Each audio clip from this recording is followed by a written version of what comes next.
Bonsoir à toutes et à tous, bienvenue dans Libre Ensemble, votre rendez-vous de la laïcité. Un rendez-vous qui se divisera en deux parties ce soir. Dans un premier temps, nous donnerons la parole à Christopher Laquiez, philosophe autodidacte. Il se démarque par son franc-parler, son parcours atypique et sa manière de transmettre la philosophie. Catherine Ax a eu la chance de le rencontrer pour vous. Et dans un deuxième temps, nous nous retrouverons ici en studio avec Justine Bolsens, juriste et chargée de projet au sein de la cellule études et stratégies du Centre d'action laïque. Elle viendra nous parler des Journées nationales de la prison qui ont débuté cette semaine et qui se poursuivent jusqu'au 26 novembre avec pour thème « 10 ans ferme, rien n'a changé ». Mais tout de suite, place à Christopher Laquiez. L'impossible n'est qu'une simple opinion, Blaise Pascal. Libre Ensemble, Catherine Ax, Jacques Nizan. Bonsoir à toutes et à tous, ravi de vous accueillir dans Libre Ensemble ce soir. Et l'impossible, c'est notre invité de ce soir, Christophe Laquiez, qui lui tord le cou. Il le remplace par une nouvelle philosophie, une philo moderne, pratique, pas très éloignée de la mouvance développement personnel en quelque sorte, mais pourquoi pas au fond, puisque Christopher génère 1 million de vues par mois et est suivi par tellement de jeunes. Il leur dit simplement que transformer leur souffrance en force, ce n'est pas impossible. Bonsoir Christophe Laquiez. Bonsoir. Christopher, pardon. Oui, voilà. Christopher, je me trompe à chaque fois. Vous sortez un livre donc chez Guy Trédaniel, éditeur, Guérir l'impossible. Chris, on vous appelle aussi Chris. Très bien. Vous êtes autodidacte dans une discipline là aujourd'hui plutôt réservée aux intellos, aux docteurs, aux profs d'UNIF, aux académiciens. Les mots nous manquent. Pourquoi s'attaquer à ça ? Est-ce que vous aviez vous aussi un besoin de guérir l'impossible dans un parcours de vie rempli d'embûches par exemple ? Oui, totalement. J'ai eu différentes situations dans ma vie qui m'ont amené à faire face à l'impossibilité fixée par certaines personnes. J'ai perdu mon œil à l'âge de 13 ans à la suite d'une phlébite qui est arrivée. Personne ne sait vraiment comment. En tout cas, tout le monde me disait que c'était impossible et que j'allais rester avec un seul œil, borgne comme on dit. Et en l'occurrence, j'ai fait mentir tout le monde 1 an après lorsque j'ai eu mes premiers flashs, mes premiers moments où j'ai pu revoir le monde en quelque sorte. Et ça a été super intéressant dans le sens où j'ai fait mentir tout le monde. C'était vraiment ça en fait l'objectif, c'était que sur ce... En fait c'était très particulier pour être 100% honnête parce que j'étais confronté à un monde qui, médical, me disait que dans tous les cas c'était fichu, que je ne retrouverais rien, mais lorsque je retrouve, tout le monde me dit c'est pas possible, comment ça se fait, donc il y a presque le goût du menteur qui arrive, alors qu'en réalité pas du tout, et ça a été cette impossibilité là que j'ai guéri ce jour-là, et puis par la suite une suite d'événements assez difficiles, que ce soit autour de dépression presque à l'état clinique ou d'autres, qui m'ont justement amené à faire face en tout cas, encore une fois, à ce sentiment d'impossibilité. Donc c'était un clin d'œil pour le coup, le titre de ce livre. Alors vous êtes autodidacte, ça veut dire que vous n'avez pas fait d'études de philo, comme, même si on pourrait dire que la philosophie, nous sommes tous un peu amis de la sagesse si nous le voulons, mais vous êtes autodidacte, je viens de le dire, et donc vous avez fait d'autres métiers avant, et comment est-ce que vous êtes venu à la philo, et en tout cas à avoir envie de développer cette philo-là et la rendre accessible aux jeunes ? Alors la philosophie, on la voit souvent comme du jus de cerveau, qui est uniquement réservé aux intellectuels, aux académies, et que lorsqu'on ne fait pas d'études, on n'est pas apte à pouvoir parler de philosophie. La philosophie, moi, elle m'a sauvé. C'est-à-dire que j'ai fait une grosse dépression et je suis tombé face aux écrits de Marc Aurèle, aux pensées de Marc Aurèle, qui m'ont dans un premier temps ouvert une belle porte en tout cas vers un monde philosophique qui était très intéressant, parce que je tombe face à un empereur philosophe qui fait partie des 5 bons empereurs romains, qui a vécu un paquet d'expériences très difficiles dans sa vie, entre la peste, la mort de ses enfants et de sa femme. Je me dis ok, j'ai face à moi une personne ultra intéressante qui a vécu elle aussi des moments difficiles. Je me suis énormément identifié à elle, et du coup ses écrits ont été pour moi une porte d'entrée vers une philosophie pratique, une philosophie qui se veut accessible non seulement pour tous, mais accessible aussi comme une boîte à outils, comme quelque chose qu'on peut utiliser dans notre quotidien. En tout cas, c'est comme ça que je l'ai perçu, parce que c'est comme ça que je l'ai utilisé. La philosophie, je ne l'ai pas utilisée uniquement dans un travail mental de réflexion, mais aussi dans un travail d'action. Je veux dire, s'il ne se passe rien dans notre vie, réfléchir, autant ne rien faire, autant uniquement réfléchir. Et donc, lorsque des auteurs sont amenés à écrire des livres, ils passent aussi à l'action, en quelque sorte, à travers leur leur réflexion. Donc la philosophie est aussi quelque chose de pratique, ne serait-ce que dans l'écrit ou dans d'autres aspects de notre vie quotidienne. C'était vraiment ce que je voulais amener, c'est de me dire, d'accord, Marc Aurèle a été une belle porte d'entrée. Évidemment, quand on tombe face à du Spinoza, quand on tombe face à du Bergson, c'est beaucoup plus compliqué d'aller chercher en profondeur et d'aller comprendre. Donc là, il y a d'autres analyses qui se font. J'ai eu la chance d'être accompagné d'autres philosophes qui sont docteurs, qui sont professeurs aux universités. Vous êtes allé chercher cette formation-là aussi, en fait. Donc vous tombez un peu par hasard sur Marc Aurèle, vous lisez, donc la lecture sauve. J'espère que on en reparlera, que vous le dites bien aux jeunes qui sont plus souvent sur leurs écrans que devant des bouquins. Et puis alors après, vous êtes tellement intéressé que vous allez un peu chercher chez les profs. Comment vous faites alors? Vous poussez les portes d'écoles de philo ou de cours? Non, je pousse pas les portes. En fait, c'est très simple, c'est aussi très bête. J'apporte ce contenu sur les réseaux sociaux qui rend la philo accessible. La philo, la littérature, un peu de poésie de temps en temps. J'essaie de démystifier un petit peu tout ça et le rendre sexy, le rendre sympa, que ça parle aux jeunes et que ça parle au monde. Bon, et lorsque je lance ça dans mon coin en pensant que ça allait faire son petit bruit, mais sans plus. Et au final, ça marche très très bien, ça fonctionne, ça cartonne, les gens adorent. Bon, mais tant mieux, j'ai envie de dire. Maintenant, comment est-ce que je peux développer? Moi, je suis un passionné de philosophie, c'est-à-dire que je me lève le matin, je mange philosophie, je parle philosophie, je vis philosophie. Combien d'années alors vous lisez tout comme ça? Ça fait de nombreuses années, je pourrais pas vous dire exactement combien, mais ça fait, c'est simple, j'ai eu, ça fait 7 ans à peu près. Ouais, c'est devenu votre vie, la philo. Ouais, exactement, je fais ça quotidiennement, je lis plusieurs livres par semaine, c'est vraiment mon quotidien, j'ai besoin d'écrire aussi énormément, c'est quelque chose qui, c'est plus fort que moi, j'ai envie de dire, que si on me privait de le faire, je le ferais quand même. Voilà, c'est vraiment ça l'idée. Et donc, je me suis rapproché de certains philosophes il y en a un qui m'a interviewé, qui s'appelle Mathias Leboeuf, avec qui je me suis lié de grande amitié, qui m'a énormément aidé dans mes recherches philosophiques, dans mes réflexions. Oui, pour vous guider, parce qu'on a un peu perdu, évidemment. Il a fallu à un moment donné que j'ai quelqu'un avec moi qui puisse me dire, ok, rapproche-toi de Clément Rosset, tu vas voir, tu vas y trouver des choses intéressantes. Allez, va un petit peu vers Bergson, tu vas voir, essaie de lire ça va t'amener une première approche. Donc, j'ai quand même été vachement guidé. Et puis, je suis quelqu'un de très culotté, pour être honnête. Et j'ai contacté plusieurs philosophes, voilà. Certains ont du mal à réagir, non? Parce que c'est quand même pas réagir. C'est quand même un domaine qui est très. Bon, ils se sont dit, on s'est quand même un peu cassé la nénette à étudier pendant des années dans les universités à faire des doctorats. C'est pas un petit jeune là qui va débarquer. Oui, non, mais complètement.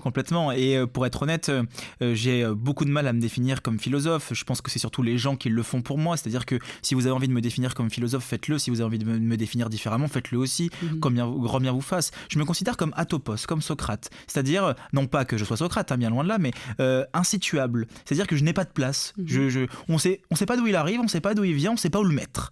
Et c'est un peu ça l'idée, et c'est un peu comme ça que les gens me perçoivent de temps en temps. Et donc, si vous avez envie de me mettre dans une certaine case, faites-le, et puis c'est très bien ainsi. Mais certains philosophes ont répondu positif, parce que je leur ai tout simplement amené cette grande idée qui est de, mais comment la philosophie peut être pratique, comment on peut réfléchir ensemble, amener des idées de Nietzsche, amener des idées de Rosset, amener des idées de Spinoza, accessibles pour le monde. Oui, et la dépoussiérer, évidemment. Et la dépoussiérer. C'est ça, c'est la rendre belle, la rendre séduisante, et que Dieu de Spinoza ne soit pas uniquement une substance infinie, d'une infinité d'attributs. On va se dire, mais qu'est-ce qu'il nous raconte? Non, qu'est-ce que c'est cette substance? Là où aujourd'hui le spirituel a une immense place, par exemple. Et c'est des idées différentes, des profondeurs différentes qui nous font méditer de manière aussi différente sur la vie. Et j'ai d'autres philosophes qui ont été très ouverts là-dessus, que j'ai eu la chance de pouvoir interviewer sur mon podcast, qui ont pris le temps de discuter aussi avec moi, qui se sont dit, au-delà de l'apparence de ce jeune homme tatoué qui ressemble à tout sauf un philosophe, qu'est-ce qu'il a raconté? Vous avez été tatoueur d'ailleurs, je pense. Exactement, dans une ancienne vie. Voilà, c'est ça. Oui, c'est pas tout à fait le style de certains philosophes qui traînent dans les universités. Non, pas vraiment. Et ils se disent, partageons avec ce jeune. Totalement, et puis j'ai envie de vous dire, est-ce que Zola a eu son bac? Non. Est-ce que Balzac a fait de grandes études? Non plus. Céline non plus n'a pas eu son bac. Et est-ce que ça fait de mauvais auteurs? Est-ce que ça donne le J'accuse de Zola bien moins fort que ce qu'il l'a dit? Je ne pense pas. Saint-Exupéry était un cancre et pourtant il a écrit des œuvres magnifiques. Donc je veux dire, le chemin académique nous permet de pouvoir avoir des diplômes qui valident certains types de compétences, et c'est une très belle porte ouverte et j'invite tout le monde à le faire, mais ce n'est pas le seul chemin à emprunter. C'est pas la seule voie. Et alors vous utilisez aussi évidemment les réseaux sociaux, qu'à mon avis beaucoup de vieux philosophes n'utilisent pas. Vous avez une grande communauté de fans qui vous écoutent. Donc on sent qu'il y a vraiment une réelle demande chez les jeunes et les moins jeunes. Je crois que vous avez 1 million de vues par mois, vous avez 600 000 followers sur Insta. Vous êtes en contact avec eux. Qu'est-ce qu'ils vous demandent? Qu'est-ce qu'ils vous disent? Est-ce que ce monde est quand même un monde troublé, où on cherche une lumière, une référence, ou en tout cas des réponses à des questions, mais pas toutes faites, parce que c'est toujours dangereux les réponses toutes faites? En fait, je pense que ce qui les intéresse réellement, c'est que je leur donne pas vraiment de réponse. C'est que je leur pose peut-être les bonnes questions. Et je pense qu'en réalité, c'est ça aussi le pouvoir de la philosophie. Ce n'est pas forcément de vous donner des clés qui ouvrent toutes les portes ou des secrets qui sont dits à tout le monde, mais surtout de pouvoir avoir justement cette force de réflexion et d'image mentale. Lorsqu'Einstein a créé sa relativité restreinte générale, il a fait une expérience mentale où il s'est imaginé dans une certaine situation pour en déduire quelque chose. Nous avons ce pouvoir-là aussi de pouvoir le faire dans différents contextes. Maintenant, comment le faire ? Comment est-ce que je peux être en capacité de savoir raisonner et uniquement me dire « Ok, je n'ai pas ce que je désire, donc il faut que je supprime mes désirs. » Non, c'est pourquoi est-ce que je désire ? Pourquoi est-ce que je suis amené à toujours désirer ce que je n'ai pas ? Et lorsque je l'ai, je le désire plus. C'est toutes ces questions-là qui sont intéressantes, c'est de savoir notre fonctionnement, notre condition face au monde. Sauf que malheureusement, nous faisons tout pour fuir ces conditions-là, alors qu'en réalité, elles sont bien plus présentes qu'on ne peut l'imaginer, vu que nous vivons autour de celles-ci. Les réseaux sociaux, ils m'apportent ça. Ça me permet de pouvoir poser de la réflexion aux gens. C'est-à-dire que, ok, on va travailler sur une question. Par exemple, qu'est-ce que le bonheur ? Très simple. Je pourrais très bien dire, ok, le bonheur, c'est une illusion. Ça n'existe pas. Le bonheur n'existe pas. Pourquoi ? Et c'est là que ça devient intéressant. C'est qu'il y a le pourquoi qui arrive en jeu. Et que le pourquoi ramène un deuxième pourquoi, et ainsi de suite. Et là, du coup, les gens sont en capacité de penser par eux-mêmes et de se dire « Ah oui, en fait, c'est pas bête. Ah, j'avais pas vu la chose comme ceci. J'aimerais bien, moi aussi. Qu'est-ce que je pense, moi, réellement là-dessus ?» Et c'est ça. Et je pense que c'est ça qu'on peut apporter grâce aux réseaux sociaux. C'est ce pourquoi qui cache un autre pourquoi. Et donc, vous leur proposez des lectures, vous faites des petits liens là, vers des auteurs. Est-ce que vous pensez que la lecture est tout de même essentielle pour poursuivre ce chemin-là ? Alors complètement, 100%, et je pense que l'expérience de lecture est inégalable comparée à une vidéo ou un podcast ou autre. C'est-à-dire lorsque je suis plongé dans un livre, dans une histoire, et que cette histoire vient me procurer non seulement une projection sur la personne, mais en plus de ça, une suite de sentiments et d'émotions intenses, je me dis que je viens de vivre une expérience que je ne peux pas vivre, même à travers des films ou autres. Quand je lis l'histoire d'Oppenheimer, quand je vois le film, ce sont deux choses différentes. Il y en a une où j'ai le pouvoir de l'imaginer et d'autres où on me le montre. Et la lecture, elle a ce pouvoir aussi de nous créer, de développer cette imagination-là et que les expériences soient mémorables. Alors moi, j'aime beaucoup sur mes réseaux sociaux faire des critiques un peu littéraires, c'est-à-dire que je prends plusieurs bouquins que je lis et j'en fais des critiques et je donne mes avis là-dessus sur le livre. J'ai récemment fait un avis sur Brigitte Giraud, Vivre vite, le prix Goncourt 2022, où elle nous explique avec des et si, essayer de trouver le pourquoi est-ce que son mari est décédé. Et donc j'aime bien en faire des critiques et dire voilà, moi ça m'a plu, ça m'a un peu moins plu cette partie-là, maintenant allez découvrir qu'est-ce que ça va vous procurer chez vous. Et la lecture, c'est ça, c'est comme un bon repas, c'est-à-dire qu'à un moment donné où c'est très appétissant et on vit une expérience incroyable, de tout moment où c'est pas du tout appétissant, et lorsqu'on s'y plonge à l'intérieur, on se rend compte que c'est tout aussi bon qu'un plat très appétissant. En tout cas, vous touchez un autre public, c'est certain que ceux qui regardent ou écoutent les chaînes culturelles habituelles en radio ou en télévision, les réseaux sociaux. Est-ce que vous avez des retours de jeunes ou de gens qui disent merci, c'est le premier livre que je viens d'acheter, c'est chouette, vous avez des témoignages ? Complètement, j'en ai, comme je disais, presque tous les jours j'ai des témoignages de personnes qui m'ont dit j'ai lu ce livre-là, c'est génial, et même eux me font leur retour, me font leur petite critique aussi, et je les pousse à faire ça parce qu'en fait c'est l'expérience de lecture, c'est aussi de l'après-lecture, c'est qu'est-ce que ça m'a qu'est-ce qui émane de moi à ce moment-là, qu'est-ce que j'en ai retenu, pourquoi est-ce que ça a été important, qu'est-ce que ça m'a procuré, le voyage au bout de la nuit de Céline, ça a procuré plein de choses. Il y a un moment donné où le vocabulaire, la tournure des phrases, la longueur du livre, ou les frères Karamazov, il y a plein de livres comme ça qui on se dit mais c'est pas possible, comment c'est possible d'écrire quelque chose comme ça, qu'est-ce que ça vient me procurer, et c'est bien aussi de l'écrire et de le partager. J'ai beaucoup de retours, j'en suis très content parce que j'ai une communauté qui est très engagée, les gens ils sont vraiment à fond. Quel âge environ vous avez pu établir J'en ai de tout âge, pour être 100% honnête. Alors la majorité ont entre 35 et 70 ans. Il y a aussi des plus jeunes qui m'envoient des messages en me disant j'ai suivi tes vidéos, j'ai réussi à avoir mon bac, c'est super. Moi je l'ai pas eu, alors si toi t'as pu l'avoir, tant mieux. Moi je l'ai pas eu, donc c'est le côté sympa, c'est qu'il y a un peu de tout et que je suis confronté à différents types de personnes qui ont différents types de vécu, et qu'un jeune de 18 ans va arriver et chercher quelque chose de plus jeune chez moi, vulgarisé vraiment très simplement. Oui, il a peut-être plus confiance, se dire il va parler comme moi lui. C'est ça, il va s'identifier super facilement, alors qu'une personne âgée va moins vite s'identifier, mais par contre elle va plus m'écouter, elle va écouter vraiment les mots que je vais employer, comme les tournures de phrases, les pensées vraiment. Donc il y a un travail de profondeur avec les personnes un peu plus âgées et beaucoup plus un travail de surface et d'expression avec les jeunes qui fait qu'en mélangeant les deux, j'arrive à toucher ces deux types de personnes et je m'éclate, quoi. On peut dire que la philo vous a sauvé en quelque sorte, Christopher. Complètement.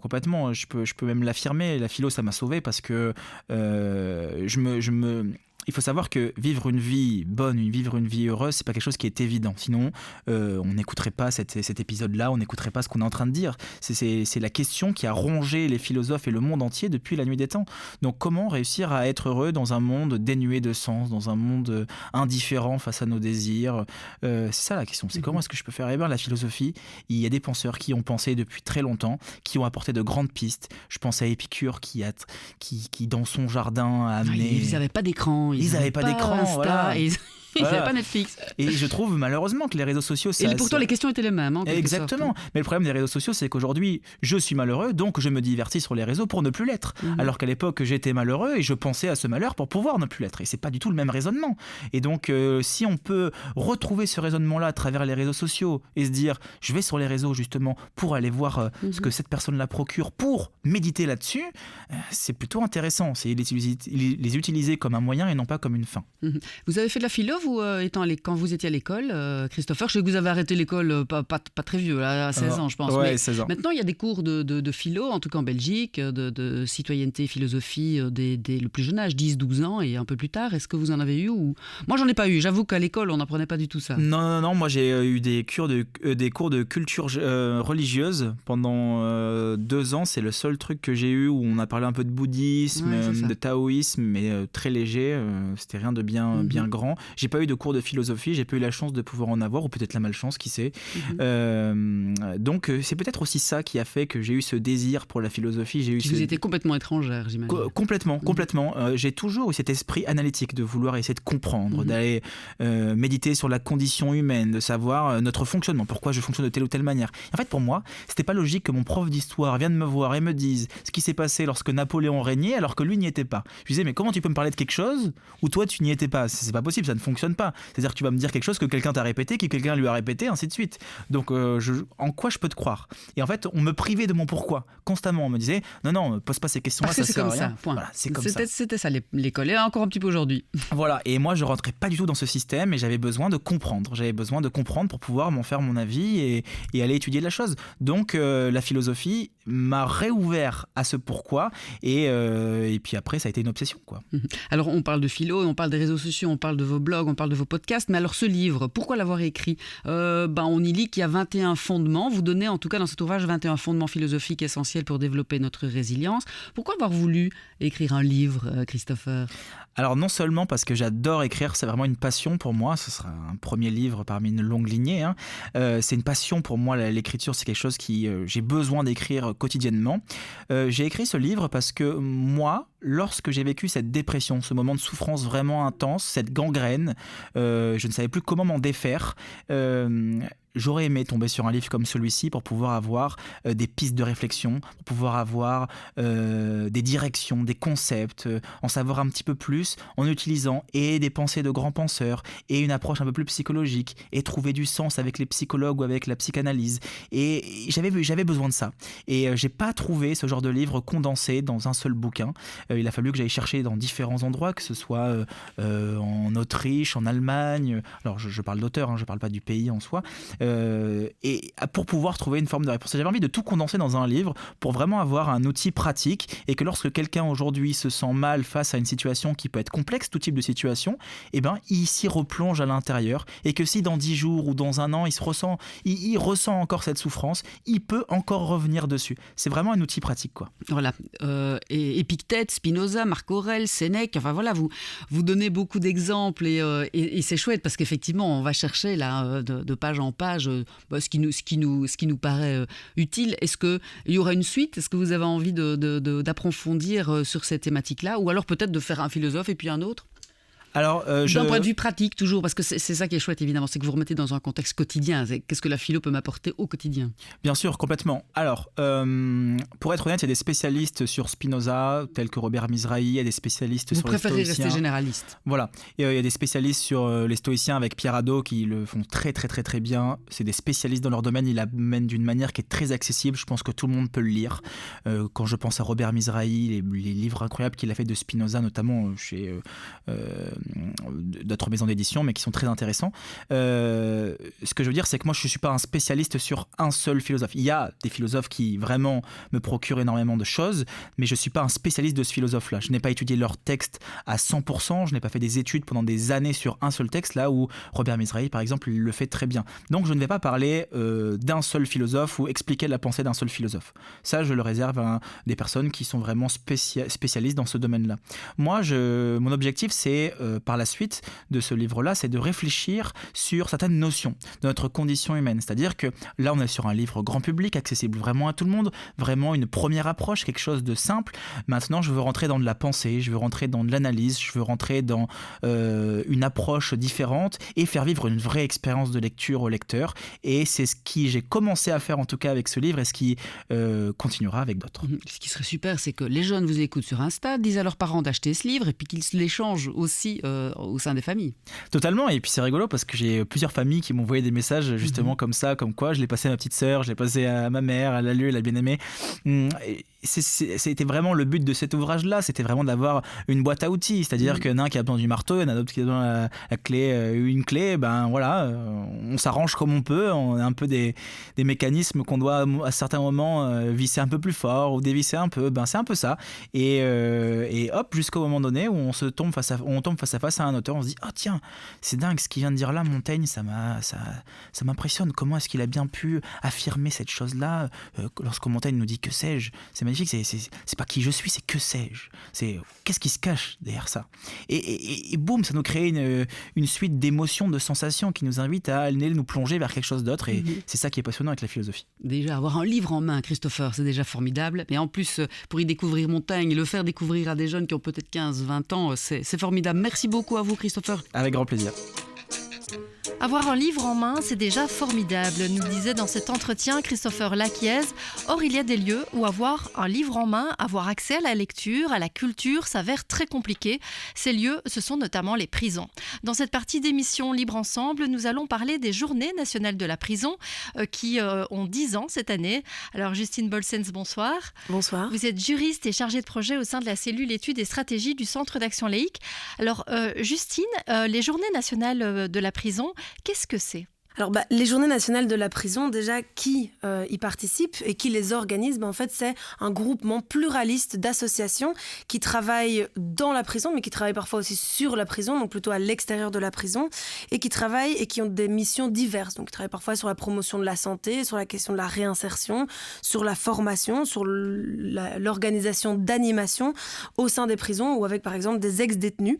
Et donc, toutes ces associations, elles ont décidé de se mobiliser il y a une dizaine d'années pour organiser une semaine, 2 semaines de mobilisation sur la question de la prison. Et l'objectif, en fait, c'est d'informer et de stimuler la discussion pour qu'il y ait une prise de conscience collective sur la situation carcérale en Belgique, avec évidemment comme but de la faire évoluer vers, on pourra, j'imagine, en parler, mais plus de respect des droits humains, retrouver un sens, appliquer les prescrits légaux, etc.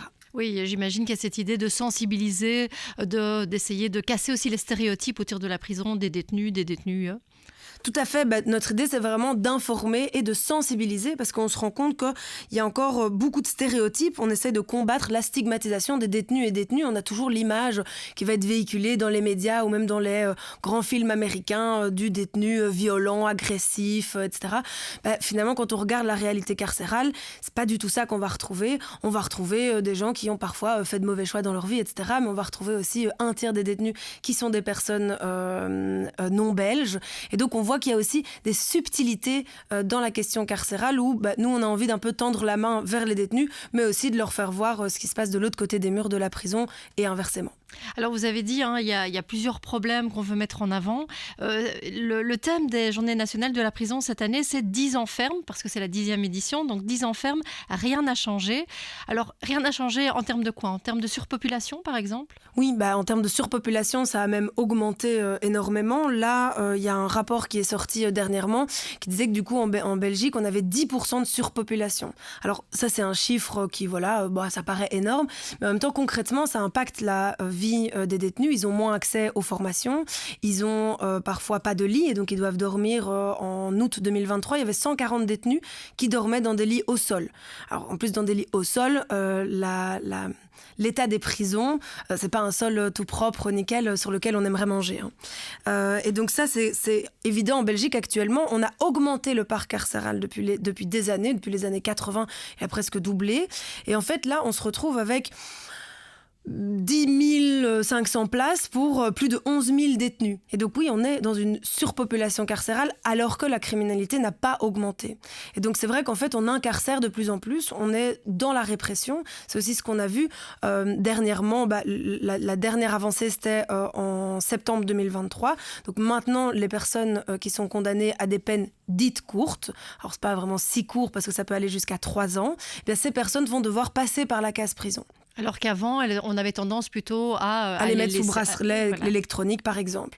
Alors, il y a des débats autour de cette nouvelle réglementation, mais en tout cas, ce qu'on a peu pris en compte dans la mise en œuvre de cette nouvelle législation, c'est qu'en fait, il y a plein d'études criminologiques qui disent que passer par la case prison pour des courtes peines de ce type-là, c'est pas très intéressant. Ça a même des désavantages et des impacts néfastes sur la vie du détenu et sur son entourage. Il va perdre son logement, il va perdre il va compliquer ses relations sociales, il va perdre son emploi, il va parfois se surendetter, etc., etc. Donc en tout cas, il y a de la surpopulation, il y a des prisons qui sont vétustes, il y a beaucoup trop de personnes qui sont internées en prison alors que beaucoup d'associations militent et disent que leur place n'est pas dans des prisons. Donc il y a encore beaucoup de constats qu'on fait depuis des années et finalement qui ne changent pas, voire parfois qui s'accentuent. Alors du coup, donc, ces Journées nationales de la prison, on l'a dit, elles ont démarré cette semaine et elles se poursuivent jusqu'au 26 novembre. Est-ce que vous pourriez nous citer quelques activités que vous voudriez mettre plus particulièrement en avant? Oui, déjà, il faut préciser qu'il y a des activités qui s'organisent à l'intérieur et à l'extérieur des prisons. Donc, ce que je trouve assez chouette, c'est vraiment l'idée de lier aussi l'extérieur et l'intérieur des prisons, donc de travailler aussi avec les détenus. Il y a plein de types d'activités. Il y a des rencontres, parfois, comme le concert de Charcot, qui a eu lieu il y a quelques jours. Il y a, donc là, qui se faisait à l'intérieur de la prison et puis qui s'est fait à l'extérieur de la prison à Namur. Il y a aussi, le 20 novembre, un débat-conférence sur la question des femmes en prison. Est-ce que c'est une histoire sexiste? Il y a aussi des expositions. Donc, il y en a une à Namur et à Liège qui parle aussi de la question des femmes en prison, qui s'appelle « Parle avec elles ». Et il y a aussi des projections de nombreux documentaires et films, dont par exemple, le 21 novembre, il y a la projection du documentaire « Briser les murs » à l'Espace Mag. Et donc ça, c'est un documentaire qui traite de la question de la culture en prison et qui a suivi diverses activités à Mons et à Aronne. Et puis, il y a des personnes qui vont débattre de ça. Effectivement, un documentaire qui a été réalisé par l'équipe de Libre Ensemble et par le Centre d'Action Laïque. Donc, on vous encourage vivement, évidemment, à venir et aussi à voir toutes les autres activités. Je vous encourage à aller voir le site des Journées nationales de la prison, donc JNP. Vous tapez Journée nationale de la prison ou alors c'est jnp.be. Et bon, voilà, il y a tout le programme et toute la liste des activités. Merci beaucoup, Justine Bolsens. Merci à vous. Merci à vous de nous avoir suivis et une belle soirée à tous.